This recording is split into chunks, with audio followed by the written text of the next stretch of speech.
Hi, Matt with eTrailer, and today we're talking about the Thule Roof Rack on top of our 2023 Jeep Grand Cherokee.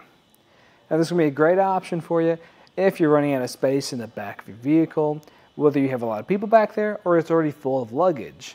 Your roof is going to be a great option to store any of those additional items, whether you are using a roof basket or a box. So let's check it out. Starting off with the crossbar, this is going to have an arrow shape to it. So what that arrow shape is going to do is make it more aerodynamic to help reduce that wind noise. Something else that's going to help reduce wind noise is this weather strip at the very top. That's going to also do a couple other things. It's going to help keep debris from getting in this channel. And what that channel is designed to do is to be able to be used with T-track accessories. So if you ever run into the situation where you don't want to use any clamp-on accessories, you just want something on the very top, or you want something that's going to go closer to the edge of your crossbar, anything like a ski carrier, this is going to be a great option to use. You'll have another channel at the very bottom, and what this channel is used for is to connect your tower to. And your tower is going to be what connects your crossbar to your fit kit. And what I do like about this design is if I remove this end cap, you'll notice we have all our hardware here, and that's how everything works. So that's a nice thing about having an end cap. It does a few things. It hides all that hardware to give you more of a clean finish, and it helps protect it so no one can come by and just remove this. Because if you notice, we do have this circle core right here. You can actually get that replaced with a locking metal core just for that additional security. And then at the very bottom, we're going to have our fit kit. That's going to be at that fixed mounting point like I was talking about earlier, and this is what connects your whole rack to your vehicle. Now, for the design, I have mixed feelings about this one just because we have this gap at the very bottom of it.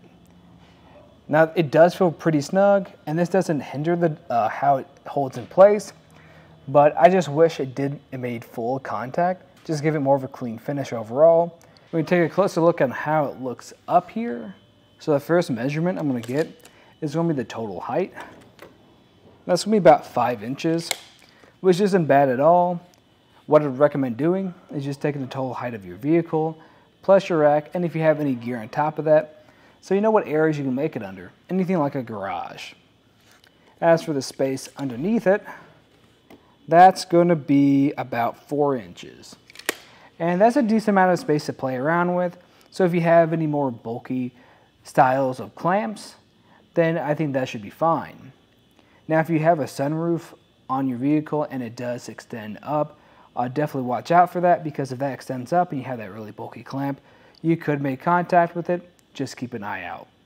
As for the spread, since this is a fixed mounting system, this is going to be the same across the board, and that's going to be 24.5 inches. So this is going to be more ideal for if you have any roof boxes or baskets. Now, if you want to haul any kayaks, it should be fine too. It might not be the best way to handle it because you're going to have a lot of overhang of your kayak on either side. There is another option for you to use for the fixed mounting points. There's a second set of holes back here that you could move the crossbar to, but we chose to go with this orientation because we don't have a lot of overhang. It's only going to be a couple inches on each side.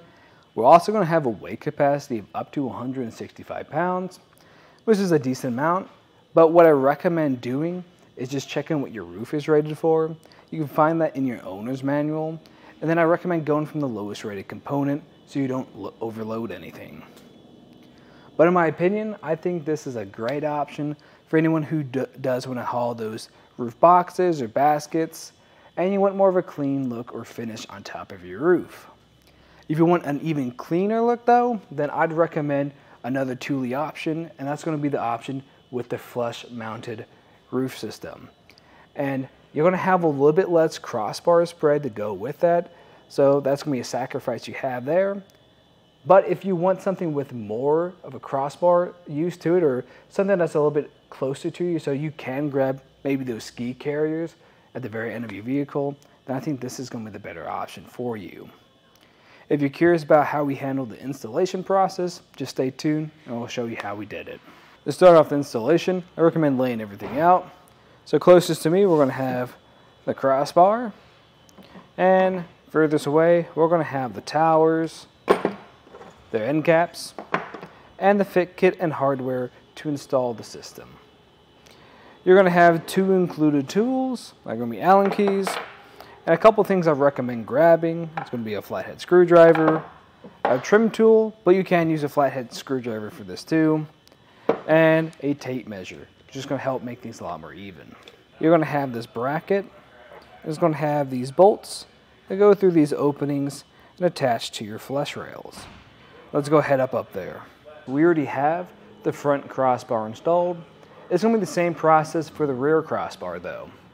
And really the only difference we got to watch out for is in the back, we're going to have 2 different locations to attach our crossbar, and that's going to depend on what your needs are. Whether you need a larger crossbar spread or a shorter crossbar spread. The location we're going to choose is the closer ones. And you'll be able to spot them because we're going to have 2 fasteners on that flush rail.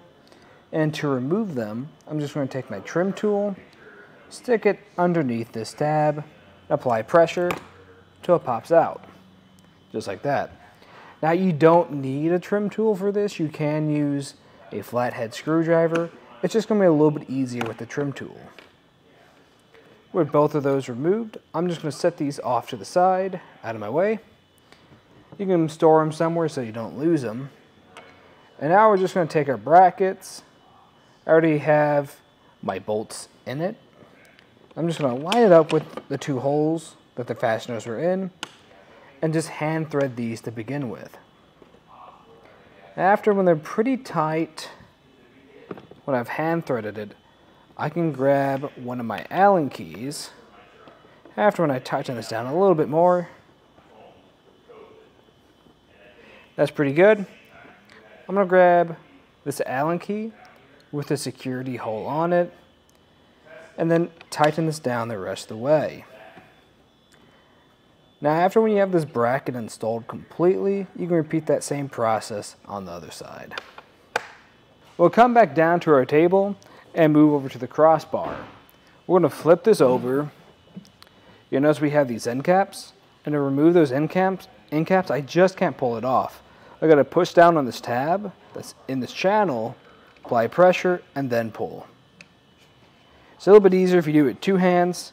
We push down with one, you pull with the other. With that out of my way, I'm going to grab our tower. I want to make sure this is facing the correct way. So we want this bolt to be facing out. Then we're going to line up these tabs on the bottom with this channel on the bottom of our crossbar. Just roughly slide this into place. We don't know exactly where it needs to sit, so that's okay. I like to put my end cap back on so it doesn't fall off. What you have to do is just push it back in. It'll grab back into place.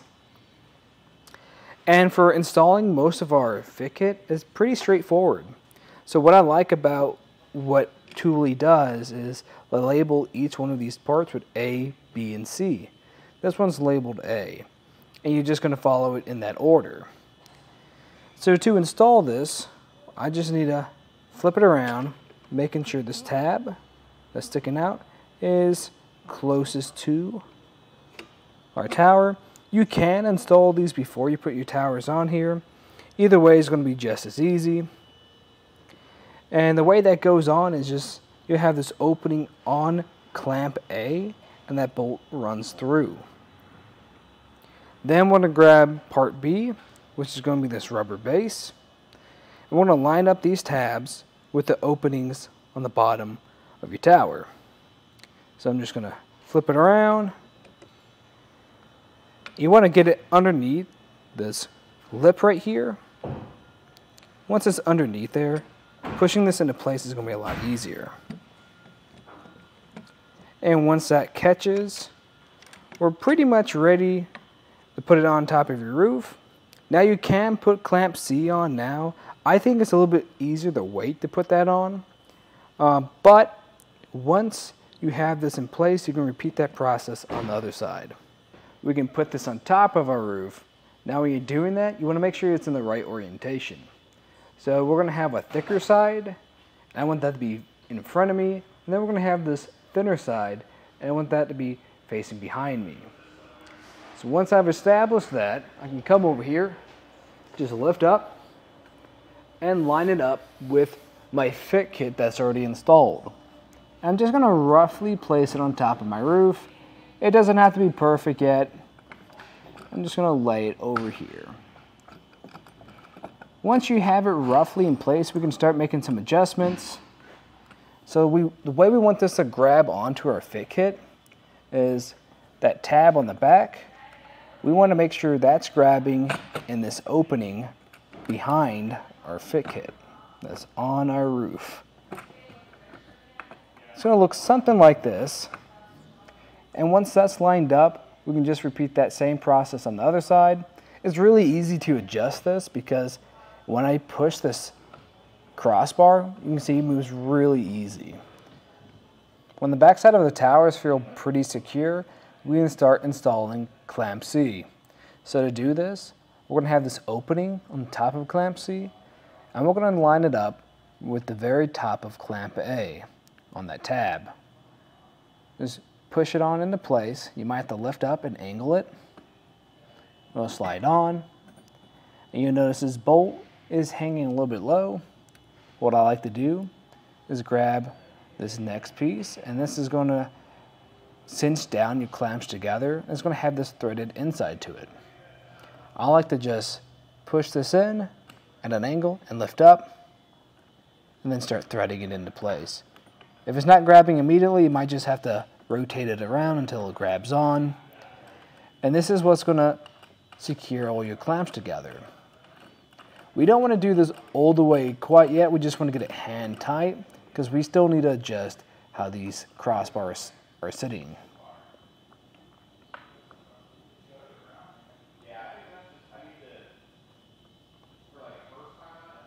To make sure the crossbar is even, I'm going to grab that tape measure we were talking about earlier, and I'm just going to make sure the overhang is the same on both sides.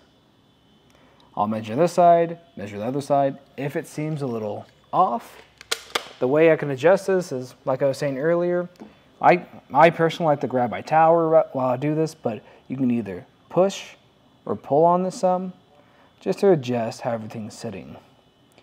Once everything is where you want it to be, I also recommend just coming behind here, way over right in this location. You'll find this tab. I just like to push this all the way against our tower. You don't have to do this, but if you are taking this on and off, this is going to help it be a lot easier to put on in future uses. When you like how everything's fitting, we can tighten this the rest of the way with this included tool. Now this one's going to have this torquing device on the end of it. It'll start clicking when it's all the way tight, just like this. That lets you know it's not going to move and you don't need to tighten it anymore. And if you notice, it also secures our crossbars from sliding around. So everything looks pretty good at this point. We can grab our end caps, place them on. Recommend grabbing that flathead screwdriver and locking this into place. But after that, just kind of give this a good shake test again. Recommend doing both of them.